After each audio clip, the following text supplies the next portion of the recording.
Hey folks, just wanted to give a big shout out to Dominic Eagle for tonight's story. He also does horror stories and creepypastas on his YouTube channel called Black Volumes. Make sure to go check it out and support him.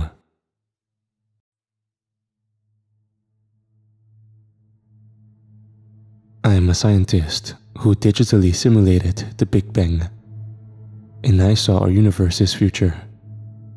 But something killed that future. And I'm next.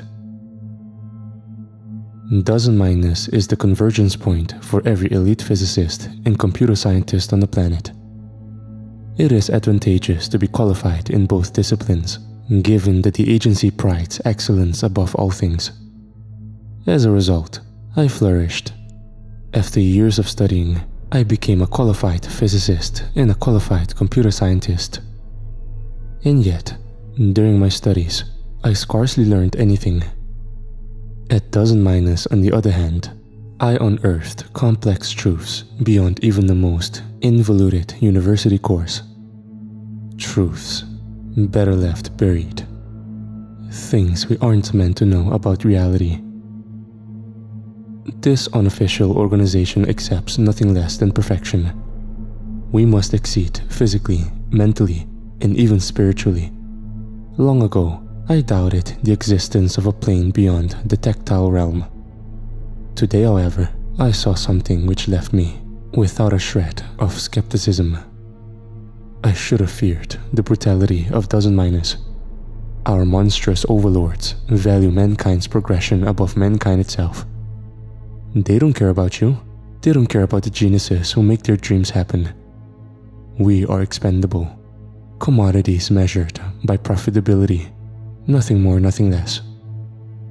Over the years, I turned a blind eye to this organization's transgressions. How does one demand accountability of the most powerful agency on Earth? That thought always quelled the nightmares. I thought of space missions gone awry, whistleblowers smothered in the night, inventions that killed their creators. I fall into the final category. The latest casualty that this company has left in its wake. I should have resisted this oppressive organization sooner. Karma has come for me. Before its connection to a strange sitcom, the Big Bang referred solely to reality's conception, the universe's birth from a springboard of astronomical energy density.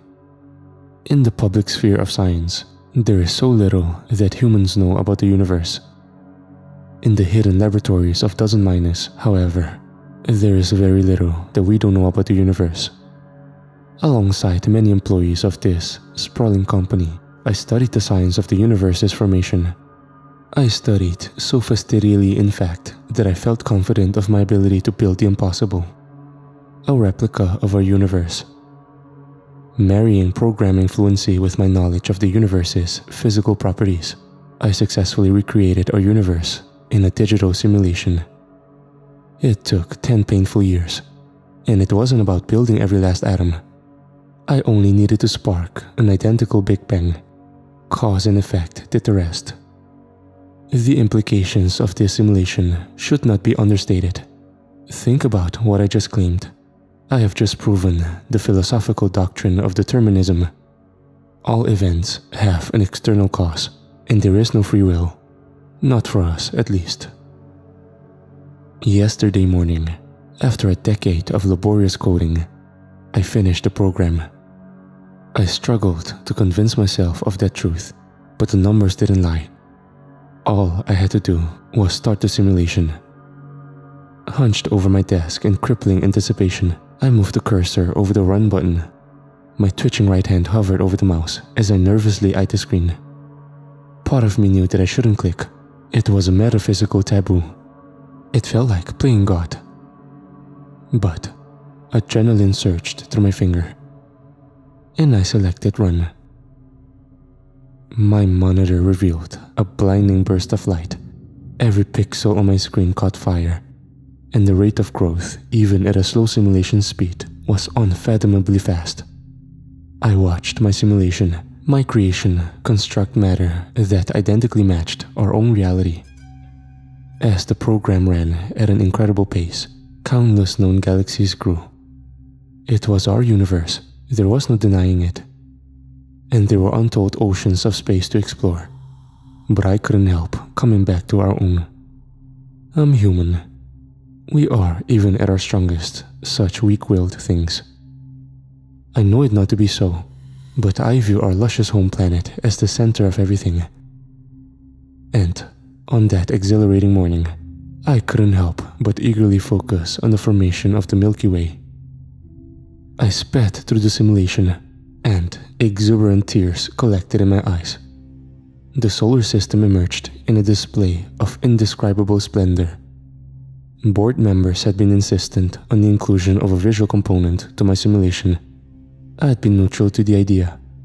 However, as I watched Earth morph from an inhospitable rock into the home of a thriving ecosystem, I realized that management finally got something right.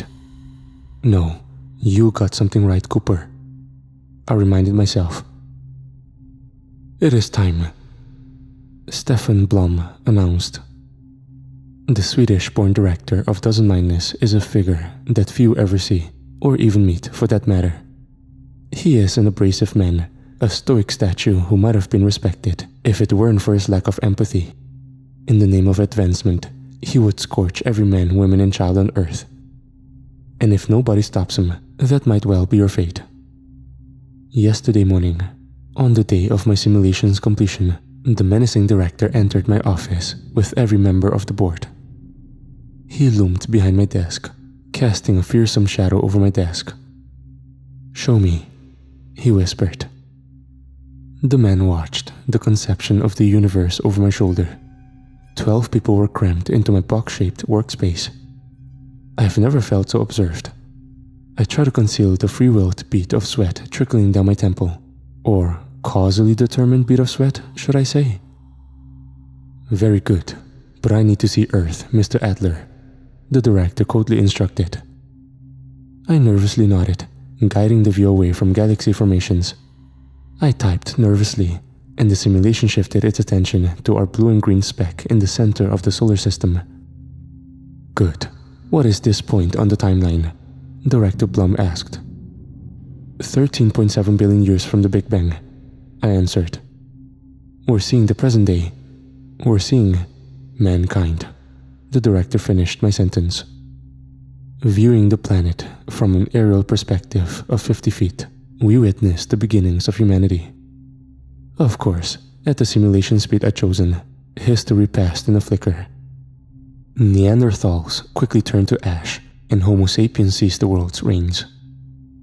My office was filled with 12 bulging sets of dilated pupils, a gaggle of fidgety, intoxicated onlookers. And I was one of them. "Oh my word," the co-director whispered. "It's beautiful," a woman shrieked, laughing victoriously. We witnessed historical figures follow the formula of history that we had come to know. Every event in human history was the same. It's beautiful, but it's also a slightly sickening truth to swallow. We truly are predetermined creatures. Everything that you say, do, or think has been enacted by the very creation of the universe itself. I'm not sure what to make of that horror.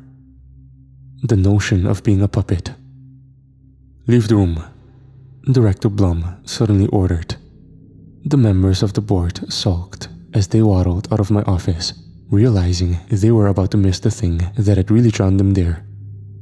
I stood, preparing to follow them. "Not you, Collins," he said. "Cooper," I quietly corrected. The director leaned over and whispered, "Show me events beyond the present." The screen was the only light source in the room, and its vibrant, ever-changing imagery reflected in the man's eyes. Eyes which were distended by some ravenous urge with his blackened brain. Director Blum was a cruel man, and he was hungering for the future in a way that frightened me. What would he do if he could wield such power? I wouldn't hand him the keys to the kingdom. "Well, the program needs time to process new data," I lied, whilst craftily pausing the simulation. "The universe's future expansion has not been rendered. The director's mood lowered in a way that weighted the entire room. "How long?" the man growled. "It'll be an overnight process," I said. Director Blum knew nothing about science or technology. He was a sociopath appointed as Dozen-Minus's director by government officials, the type of man that played by their rules, a brute who could keep us in line. But I was counting on his primitive brain to sell my tall tale. Blum had the power to end me without anybody noticing, but he wasn't as wise as he believed himself to be. "Tomorrow morning, 9 a.m., he whispered hauntingly. "I'll be ready for the future, Mr. Allen, and it'll be ready for me." After storming out of the room, the director slammed the door. I thanked my blessings that he hadn't snapped my neck like an obstructive twig. Sitting in my empty office, I gladly returned to the welcoming blanket of solitude. "Great, but you lied. What's your plan for tomorrow?" my inner voice asked. I didn't have a plan. My mind was focused only on one thing: the future. Like the director, I'm only human, not quite as malicious, but still flawed, deeply flawed. And though I did not share Stephen Blum's awful aspiration of grandeur, I still craved knowledge. I wanted to see what awaited humanity. I pressed run, and I'll tell you what I saw. But it doesn't matter now. Wars ravaged our world, scraps for dwindling resources. The near annihilation of our species lessened Earth's burden, however, and given time, that breathing room paved the way for mankind's resurgence. It allowed the cycle to repeat itself. As we always do, humans started afresh. We blossomed, we developed, our ambitions exceeded our limits. The cycle of self-destruction repeated tirelessly. Civilization collapsed, and a new one rose in its place. With each new boom, slight advancements were made. New technological marvels, new astounding discoveries. Of course, many old discoveries were forgotten. As I mentioned, none of this matters. Well, I know it matters to you. It certainly left me teary-eyed. But then came the ripple. Midway through the 1000th simulated future war, the imagery on my monitor corrugated. A transparent wave of motion seized the colors on the screen, as if a heat wave of immeasurable enormity were sweeping across the simulation of Earth. However, none of the program's data indicated any simulated events, and mankind remained oblivious to the rippling anomaly which spanned my screen. It wasn't part of the simulation. It was detached from my digital universe. "What are you?" I muttered in fascination. As if responding, the ripple slowed. I gaped at the wrinkling pixels which gradually formed an all-consuming sea of darkness. I tried to interact with the simulation, but I found that I could no longer control it. Without any input from me, it rewound to the present day.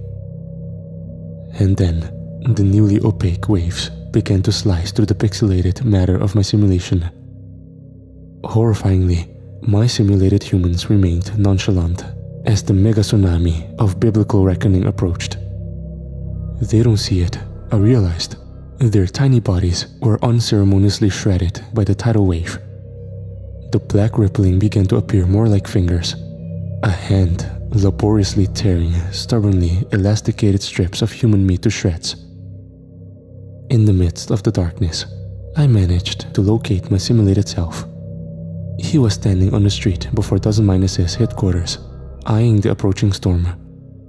He hopped into his car and drove away, but he could not outrun the blackness.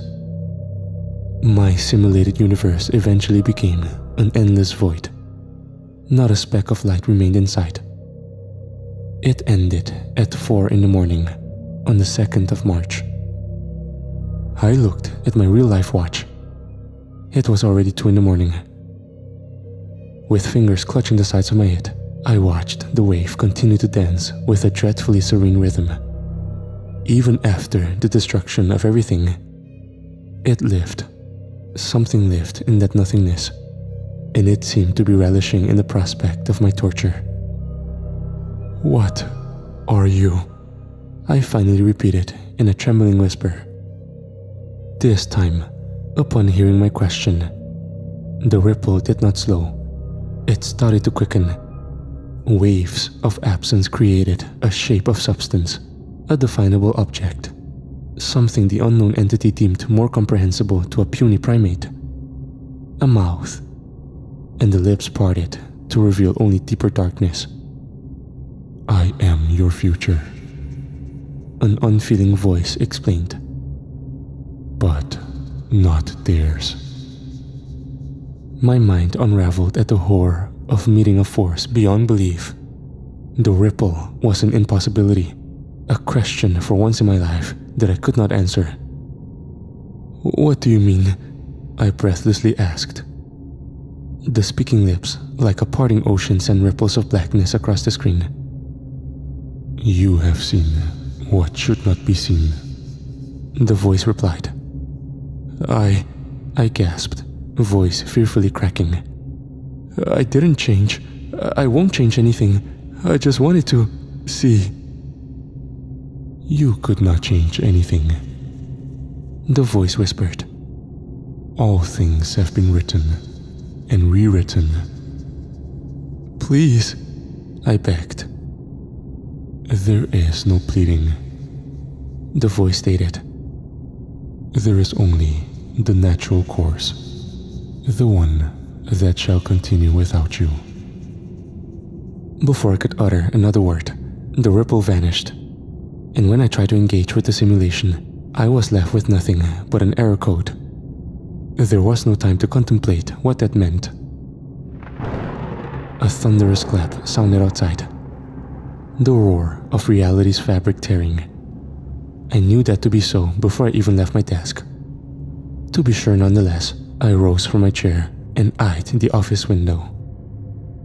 Through the glass pane, I saw the dizzying lights of the city. But beyond that final vestige of life, a growing groove crumpled the night sky. On the horizon, skyscrapers plunged into a gluttonous abyss. It was not the death of artificial light. It was the death of matter. The buildings were torn apart by the ripple. No, not torn apart. Sent somewhere new. You're all being sent somewhere new. Not me. My fate is to die with this abandoned strand of reality, left to be slaughtered in a branch of reality that has been sullied by my prophetic insight. After watching my simulated self die, I fear that the shredding might not be painless for me. I only wish I'd been given the opportunity to undo my mistake. That's what I do best. I fix things. But I am nothing in the face of such petrifying power. An hour ago, I raced out of the Dozen-Minus headquarters. I expected to see empty streets, a post-apocalyptic wasteland. Instead, more terrifyingly than that, the world was continuing as normal. Cars filled the streets, people stumbled out of nightclubs, and when I checked my phone, I saw no reports of the world's demise.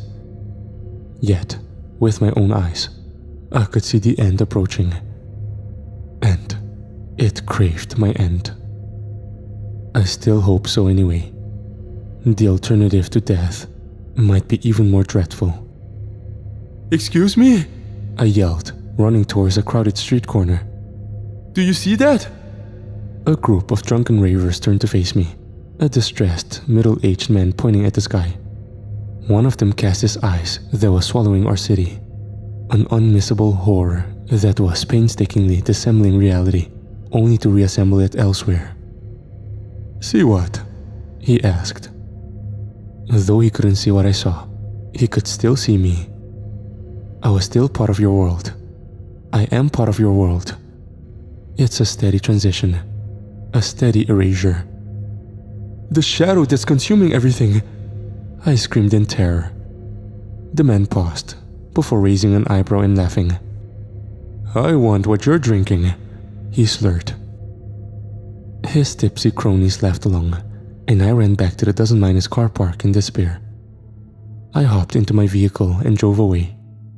I realized that I was copying the simulated version of myself, but I didn't care. I was merely happy to put the ripple in the rearview mirror. As I hurtled down the main road, I watched the blackness envelop the drunkards on the street corner. The merry group of people joined the shadowy wall, their bodies ripped from limb to limb in what appeared to be excruciating torture. And yet, not one of them cried in agony. They continued to drunkenly chuckle in a manner that almost felt sinister. Uncanny. Their elongating bodies became shredded strands of pulled meat. There was something terrifying about seeing their stretching smiles seep into the endless oblivion. I thought of what the voice told me. I am your future, but not theirs. It changed the future for all of you. Much like those drunken fools, you will soon enter a new timeline, one with a different ending. You might as well forget my predictions. After leaving the city, I followed the motorway for half an hour. I drove until the creeping ripple was nothing but a slight blemish on the horizon. I'm watching it approach from a grassy bank by a service station. This post is my last interaction with your reality. It may seem strange that I use my final hour this way, but my cautionary story must be told. When we exceed nature's limits, it only seems logical that something unnatural should notice. You'll be fine. You'll continue to exist. Who knows what your timeline holds? Just don't try to answer that question. The ripple is traveling at a glacial pace of, by my calculation, 30 miles an hour. I may have 10 minutes before it catches me. I could run. But why? Why delay the inevitable pain? Though, I wonder whether I should keep moving. I could buy time and search for an answer. You see, I keep focusing on the same niggling thought. I have done what shouldn't have been done. And that means I have exhibited free will. Reality is not fixed. The ripple is lying.